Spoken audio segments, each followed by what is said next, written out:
I know I mostly read darker things, mystery, thrillers, and horror books, and this may come as a surprise, but I'm also just a girl and I want to read Bride by Ali Hazelwood.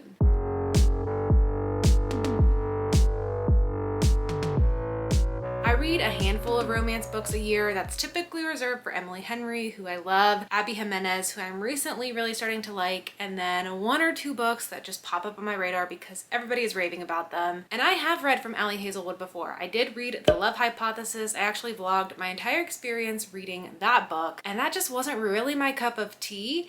But I'm kind of in the mood for something a little chaotic. If you saw my January wrap up, you have seen that I'm reading a little weirder this year. I'm just kind of following what I want to read, even if it is not conventional for me to pick up. And this caught my attention. I saw a werewolf. I looked at the back and it said A Vampire Bride. And I'm a girl who grew up on Twilight, so I want to give this a chance. I want to see if this can surprise me and be something I enjoy, or it might go the complete opposite way. I might hate it, and that might be fun to watch either way. So I'm gonna jump into this. We're gonna see how it goes.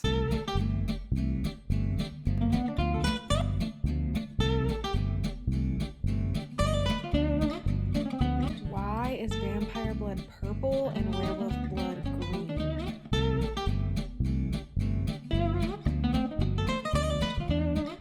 All right, let's chat. I am 36 pages into this book. I read only the first chapter last night, the prologue and the first chapter. That was the first 36 pages. It was a long ass chapter. I was thinking that while I was reading it. I was like, God, I just wanted a first impression, and it's just going on and on and on. It was a really long chapter. Here's what we're going to do. I want to talk about this book both in spoilery and non-spoilery context, but I will still set up the book. Like, anything that's in the synopsis, we're going to talk about some details, things that happen within the first 50 pages I feel like are pretty fair game. So I'm going to talk about just the setup of the world and some things I'm noticing so far in the setup of the book, but also in the writing style and what I'm thinking, what my first impressions are with this book. As the updates go on later in the book, I will be getting spoilery at sometimes because I just feel like I'm going to need to go there for this book. And I want to let you know here at the beginning of the video what to expect with that, because I know some people are nervous about spoilers and don't want to be spoiled. If at any point I'm going into spoilers, I will put a spoiler banner on the screen, and I will also timestamp it in the chapters of the videos that you can easily skip or mute and not hear the spoilers. So fear not, but we're just 36 pages in, so we're just talking about the first chapter of the book so far. I don't know where to begin. It's so silly. This is about to be a silly, goofy time. So in this story, you are following Miss Misery Lark, who is a vampire. Vampire with a Y, not an I. I don't know what that means or if that's important, but vampire with a Y, not an I. The rules Miss Hazelwood is setting up for vampires in this world is so interesting because I feel like she chose to go against every convention possible. She's like, oh, this is what you thought a vampire was? Absolutely not. This is how vampires live. In this world where they're living, there are vampires, werewolves, and humans. And it is a delicate balance for them to all get along. There are borders between territories for werewolves and vampires, but it seems like vampires can intermix with human territories. I guess werewolves probably can too. But the thing that is the most hilarious to me so far is that vampires in this world live by a code of do good for the most. First of all, what does that mean? Do good for the most is such a interesting way to phrase that, but yeah, that is how they live. Vampires are like, we're gonna do what's good for most people, and we're so honorable, and that's how we make our decisions. And I have never really seen anything like that in a vampire world. Also, vampire blood is purple, werewolf blood is green. I can't get past that. That's hilarious to me. It's even more hilarious because that's brought up a lot. Like, that's not just a small little detail. That is so far a very important detail to how these creatures are made, because there was this event called the Aster that happened however many years ago, and several times throughout history a vampire and a werewolf have been paired together to be married to keep good alliances. It's happened at least 6 times. On the 6th time it happened, that was what was known as the Aster, which is where things went wrong. The werewolf killed the vampire, maybe others, it got bloody, and there was a mix of purple and green blood. She does not let you forget that. So anyways, what you're following in the story is your character Misery Lark, who is a vampire, and there is this werewolf whose name is Lo Moreland. He is now the alpha of the weres, and Misery Lark is the daughter of the head vampire in charge guy. Don't know what his title is, but you know, he's the head guy in charge. She is estranged from her family and estranged from vampires. She has been living in the human world. She works at a startup, which is just hilarious for some reason. And one day, this vampire lady, Vanya, comes back and gets Misery and is like, your dad needs you. So she goes to talk to her dad and she puts a timer on her phone for 10 minutes. She's like, I'm giving you 10 minutes of my time. What is up? And through this conversation, you learn a little bit more about Misery and the context of the world and what's about to happen in this book. One of the things you learn is that Misery was a part of what is known as collateral, with a capital C, which is this thing that they do through history where a vampire and a human child are exchanged for collateral. So a vampire goes to live with the humans, a human goes to live with the vampires, and that's what keeps the peace between them. And it always has to be someone who's connected to a higher power. So Misery was the one who was collateral for the vampires when she was, I think, 8 years old until 18. So she grew up around humans. And that helps make sense now for why she's living with the humans and separated from the vampires, because she grew up around humans. That's what she knows. Well, now she is being asked basically to be collateral again because her dad needs to find a vampire who will marry this new alpha werewolf, because they've got to create some alliance because there's a new governor in town and it's this new lady and she likes werewolves better, and there's more werewolves than there are vampires, and it's gonna take them out of existence. And because vampires need to do the good for most, they're trying to get married. I don't know. It's a little bit overcomplicated, but a vampire needs to marry a werewolf, and dad calls up Misery and is like, hey, no, we haven't talked in forever, but you need to come and you need to marry this werewolf. And she's like, abso-freaking-lutely not. I don't care about any of you. I'm not doing this. I was already collateral for you once. I won't do it again. And then he mentions the alpha's name just in passing, and she's like, Lo Moreland? Did you say Lo Moreland? All right, I'm in. I'll get married. No context as to why she made that decision, but clearly she's got some alternative motives that are bringing her to do that. And then the other piece of information you learn about her is she had this friend, Serena, who was a human, and you don't know what happened to her. Is Serena dead? Are they no longer friends? I don't know, but she does have Serena's cat, and she thinks about her a lot. So there was something that went wrong there. I don't know if that's gonna have anything to do with her wanting to marry this alpha wolf man, but that's where we are. That's what's happened. And in the prologue, you did see part of the wedding. It starts with the prologue with her walking down the aisle towards him, and then chapter 1 takes you to like 6 weeks or months earlier when all this arrangement was being made. The prologue was hilarious. He lost his mind because of the way she smelled. Like, of course he did. Of course he did. It's always about the way they smell. So that's what's going on so far. First impressions, I really will be surprised if I end up loving this. Part of me is like, okay, maybe I will, because this whole concept is she is going to be with this grumpy werewolf man, and he's big and strong and mean, and of course they're gonna fall in love. So I feel like it might play on some tropes that I enjoy. I don't know, maybe I'll have fun with it, but so far it's just so silly. It's so silly. Oh my God. Also, I cannot get over some of the writing choices in this, because in the very beginning when she's working at a startup, there is a character named Pierce. It's this guy she works with. He is annoying. And Ali Hazelwood chooses to write a line where Pierce says something, and instead of saying, he continues, he rambles on, he says, she chooses to write, he pierces on, pierces with a capital P. That was hilarious to me. That was hilarious. So I don't know, at the very least, I think I'm gonna have fun. Whether I enjoy the story or not is to be determined, but so far, I'm down for a silly time. I just need you to hear this because I was just gonna start the audiobook for the first time, so I was skipping to chapter 2 where I'm at, but I wanted to hear how chapter 1 ended just to remind myself where I was at, and I just need you to hear this. I take a series of deep breaths, each one slower than the other, then run a trembling hand through my hair, even though my arm weighs 1,000 pounds. I wonder if the blue dress I wore at Serena's college graduation would be too casual for an interspecies wedding ceremony. Because, yeah, I guess I'm getting married. Because, yeah, I guess I'm getting married. Okay, I think I get it. I'm almost halfway through Bride and I'm into it. I'm having a good time. Is it kind of dumb? For sure, but I'm having fun. What I did not anticipate being involved in this book is a sort of mystery element that keeps me really engaged in the story, along with all of the romantic tension, of course. But the mystery element, I'm really liking that. As a mystery person, I'm really appreciating a little bit of a thread of political mystery going on in here. There is no hint of it in the synopsis though, so I won't give that away for the non-spoilery people here, but it is interesting. Getting me more interested in the story. I will say I'm not like obsessed with this or loving it. It's not giving me 5-star energy, but again, like this is not the typical sort of thing I read, so wouldn't really expect it to. But I'm having fun. It's kind of reminding me of reading ACOTAR for the first time, except I'm expecting this to go a different direction than that one did, of course. But yeah, you're following this vampire who's having to live with all these werewolves, and she's getting to know them, they're getting to know her. There's some political unrest happening.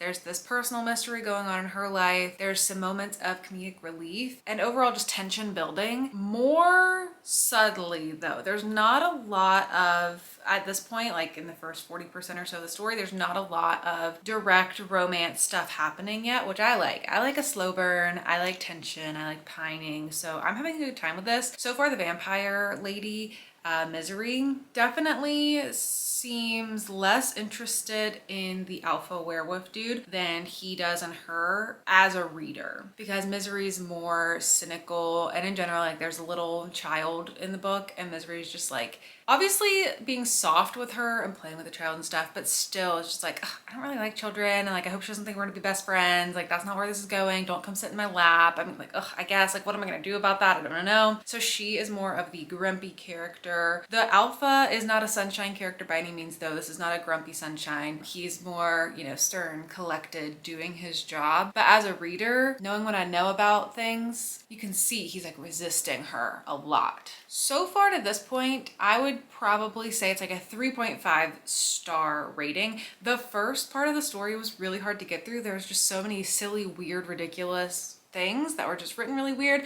And there's still some things every now and then where the writing is just weird, but I can move past it now because I'm actually getting into a plot. You know, in the beginning, it was just really overwhelming. But yeah, I wouldn't say I'm loving it, not hating it. It's like a 3.5 right now. I could see that bumping up depending on how the rest of the story goes. I could see it bumping down depending on how the rest of the story goes. So that's how I'm sort of feeling as a non-spoilery update. I will give some spoilers for the people who are here for that. So if you want to skip, you can skip past this chapter of the video. The mystery element of the story is that Misery's best human friend, Serena, has gone missing. And when she was trying to figure out what happened to Serena, she went to Serena's apartment and she found a piece of paper where Serena had written L.E. Moreland on it. And so when Misery hears the name Lo Moreland, she's like, I've got to go be with that guy. Like, I'll be married to him because that might somehow be connected to what happened to Serena. But then, plot twist, you find out that the little girl who is Lo's half-sister, who you have known as Anna, her full name is actually Liliana Esther Moreland, so she is L.E. Moreland. And she is a very interesting figure in this world because she is half werewolf, half human, which is like unheard of for there to be these hybrid creatures. So now Lo and Misery are kind of working together to try to figure out what happened to Serena and how that could be connected to his sister, because there's this whole political situation going where there's this group called the Loyals who are trying to get Lo's sister Anna and kind of hold her for collateral, not capital C collateral, not that arrangement, but like, you know, like a ransom situation, to get Lo to step down as alpha because the Loyals don't think he's the rightful alpha. The political stuff in this book is the most like uninteresting thing to me. I think that's just my personal preferences. I don't ever find myself really getting involved in the whole political dynamics of the books I'm reading. That's why I'm not a huge fantasy reader. As a really random one-off example, I went to go see Dune 2 this past weekend, and if you've seen Dune and you know anything about that, it's all about these different groups and what they're fighting about and who should be emperor and who shouldn't. And like, that's where I get the most lost in a story, because I don't know, it just doesn't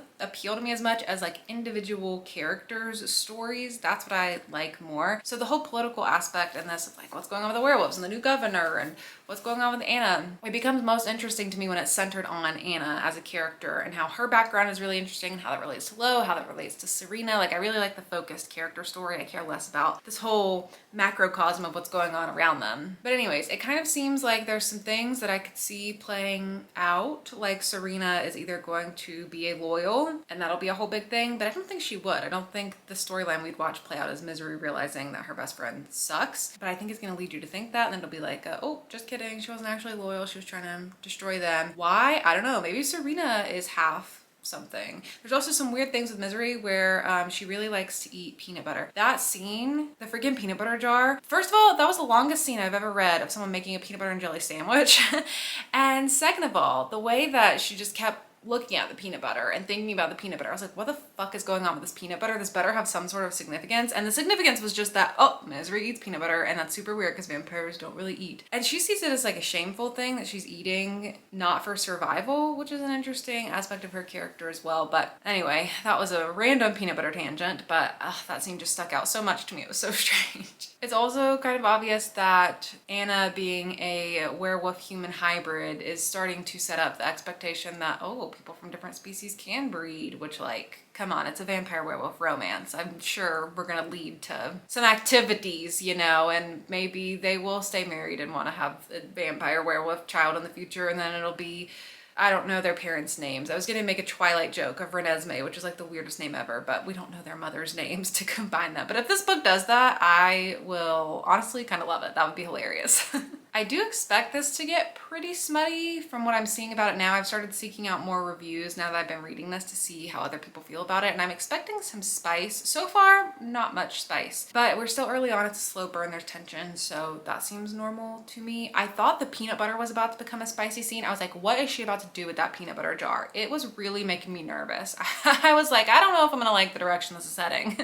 But thankfully, it was just that she enjoyed eating peanut butter as a very normal thing. So hopefully that doesn't, you know, circle back in any kind of weird way. And now that I'm saying that, I feel like this is Chekhov's gun and it's gonna circle back in some kind of weird way, but you know, we'll see. Enjoying it, looking forward to reading more. I don't recall where we last left off, but I am on page 236, so I'm hoping that I'm gonna finish it tonight. So this is gonna be our last big update before I finish the book. I am delighted. I'm having a great time. Sometimes when my lighting isn't great, my camera gets funky, so I just had to change a situation here. It's about to storm, so it's like really dark, and I needed more light. So hopefully this is better. But yeah, I'm flying through this. I'm having a really good time. This is for you if you liked Twilight. If you were Team Jacob, read this book. I have encountered my first big moment of smut in the book. And the only memory I have of Ali Hazelwood's smut writing from the only book I've read from her, which is The Love Hypothesis, is the part where if like knowing things about smut is a spoiler to you, maybe skip over this for a second. I'll put The Love Hypothesis image here and I'll remove it when I'm done talking about it. It'll just take a second. Like I said, I'm not really in the romance community, so I don't know what is a spoiler and what is not. But just in case you're sensitive, the only thing I remember is the part where he puts her entire boob in his mouth. And so that is like the standard of like what I was expecting, maybe with some strangeness in her writing. But this smut was interesting because there's the paranormal aspect of it, right? Like he's a wolf and she's a vampire, so some stuff's kind of weird, but it's like sensual and weird, and I'm not feeling as weird about the weirdness as I felt about the weirdness in The Love Hypothesis, because we're already in a different reality. We're dealing with werewolves with green blood and vampires with purple blood. Like, he's licking her neck and it's getting strange, okay? But it makes sense in a way as well. But yeah, it was steamy. It was long, it was steamy, it was good. I'm curious how much more steam we're gonna get. So far, there hasn't been a ton because there's so much tension building between these characters. So it'll be interesting to see how the spice picks up in the next little bit of it, if at all. I guess I'm already a little over halfway, so in the last 45% or so. In general, I think the story's a little slow because it does feel like it takes a long time to happen, and some scenes feel really long, but I'm not minding it too much. Like, I'm sure it could have used some editing, but I really, really like tension. I don't like for my romantic leads to get together too quickly. I like there to be a lot of tension, and that's hard to maintain, and it's hard to maintain realistically without annoying devices like miscommunication and, you know, all the annoying little things. And there clearly is some miscommunication going on in here, particularly on one main subject that she doesn't really fully seem to understand about him, but it's fine, you know. it's not bothering me too much. So still having a good time. At this point, I think I would bump it up to a 4 just because I'm having fun with it. So we started in 3.5 territory. The beginning really was weighing it down. We're moving into 4 territory. We'll see how the rest plays out.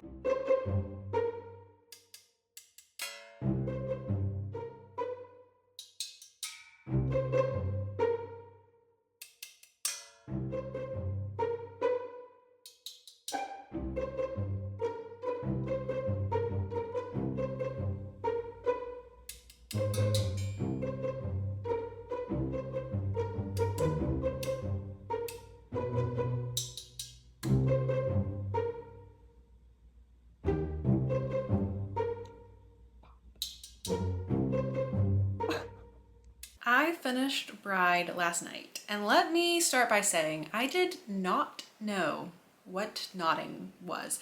I learned some things through this book. I did some Googling, and you know, I've kind of heard the term Omegaverse thrown around a little bit before, but I didn't really fully know what that was, and I definitely did not know about some technicalities between what goes on in this space. So this was educational at the very least.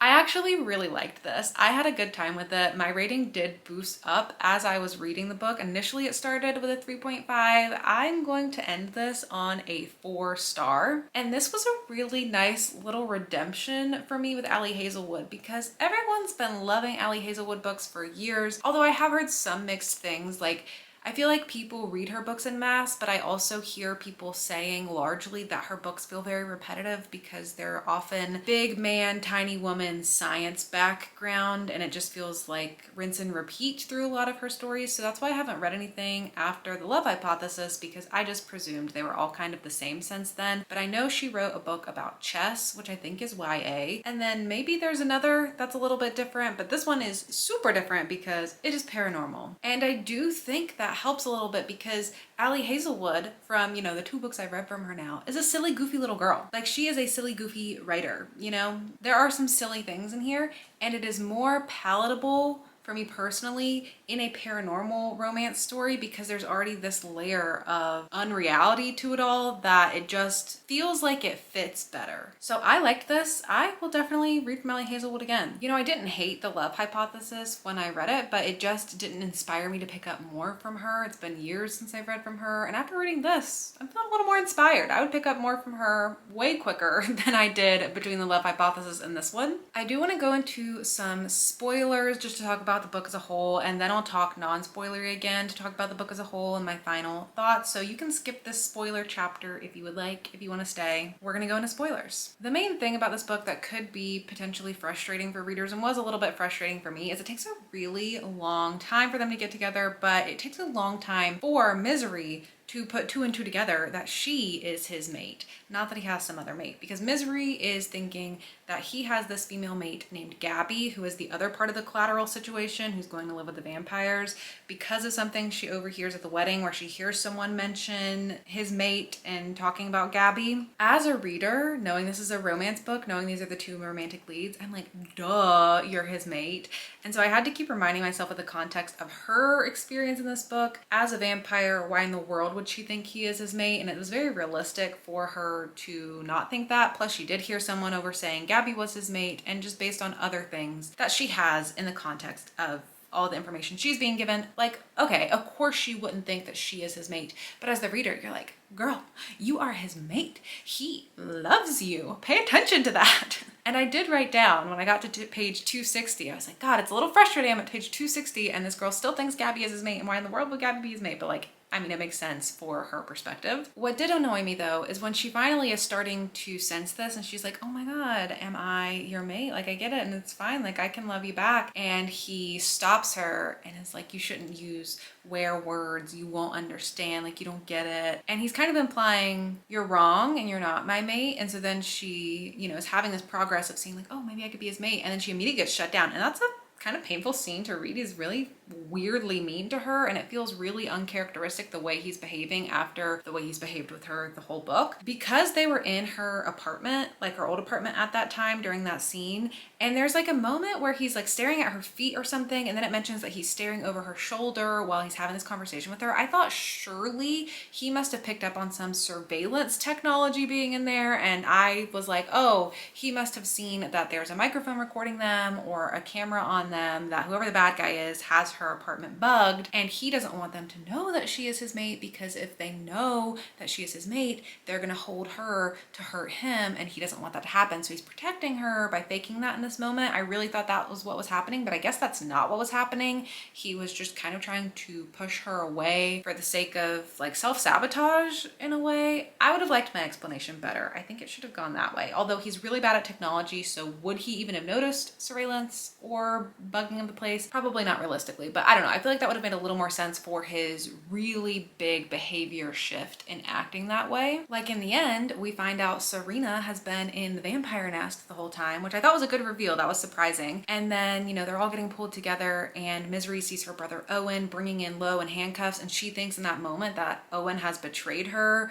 because he's been telling her about how he's trying to overthrow their father, and she thinks, oh my god, that was all set up, and like he is actually against us this whole time. But then it's not. He has organized that with Lo in order to get close to them to all come together in this place, and like that made sense and was a good little twisteroo kind of moment, which could have been replicated in that moment where he was being so mean to her. If you didn't read this and you want to know quick kind of what happens, it's honestly sort of hard to explain really quickly, because I kind of feel like a lot happens in this book. There's a lot more action and world around it than I expected there to be, and I liked that. I liked the direction the story went and all the action that happens in the end. It made it feel like there was a lot packed into the book, which I liked because it had been such a slow burn. But essentially the big reveal is that Misery's father, who is the head vampire council, actually, you know, sucks really bad, which isn't a huge surprise. He has been keeping Serena, her friend, captive because he found out that Serena is a wolf-human hybrid, just like Anna is, and he wants to have that in his control, so he's been keeping her. He then abducts Misery through a way. It turns out one of the people on Lo's team, like one of his seconds, Mick, was actually working with the vampire father, and he's the one who helps capture Misery, but he only did it because the vampire father had his son, so he was like holding something against him. And like I said, her brother Owen's trying to overthrow the dad too, so they all end up together in this room at this end moment, this big dramatic scene where they get the dad, and Serena shifts into a wolf and Lo shifts into a wolf, and they attack, and there's purple and green blood everywhere again. And you know, ultimately they get out of there happy ever after. Serena is now coming with them to live with the pack. Misery and Lo get over all their miscommunication and just talk honestly about their feelings, and they're gonna be together. They're mated. I learned about what a knot was, and in the end he does get a little possessive, which I guess is probably a common theme of like the alpha wolf situation. Also, Omegaverse. I'm learning things. This is not, I don't really know. I read one Wikipedia page.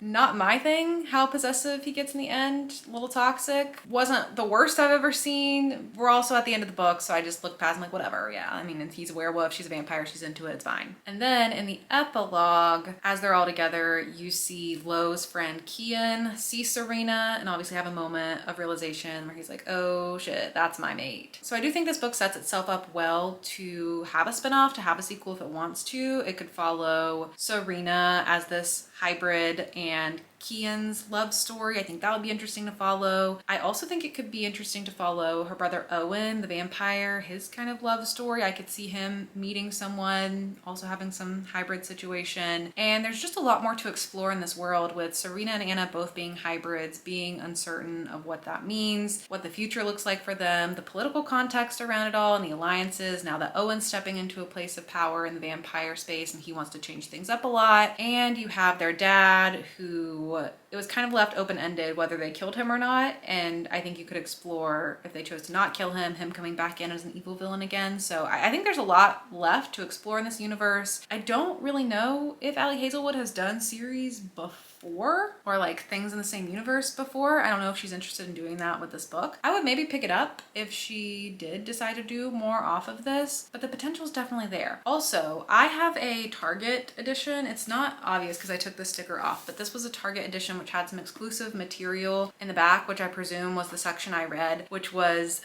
like a other universe imagination where Ali Hazelwood was like, imagine if Lo actually went to go live with the vampires, here's what I think would happen, and then kind of like bullet point plots out a story. And that was just really cute and fun, and I thought it was a cool little addition. The only other thing I wanted from the ending that we didn't get was sort of like a reunion scene with Anna, because Anna's been gone for a while. Lo had her protected and was having her live somewhere safe, and she was out of the story for a bit, and now they're all coming back together. And I just think there could have been a moment of closure there, especially like her meeting Serena, meeting another hybrid, learning that she's a hybrid herself, seeing Lo and Misery actually be together, being like one big happy family. I feel like that would have been a nice moment to close out the story that we didn't get. Maybe it's leaving it open for that to be explored in another book. But that was the only thing I was left wanting at the end. Okay, back to non-spoilers. Last final thoughts on this book in general. Was it silly and kind of cringy at times? Absolutely, especially in the beginning, but I had fun with it. There were a lot of genuinely funny moments in this that had me laughing. I just got fully absorbed in the story and I was there to have a good time, and I had a good time with it. So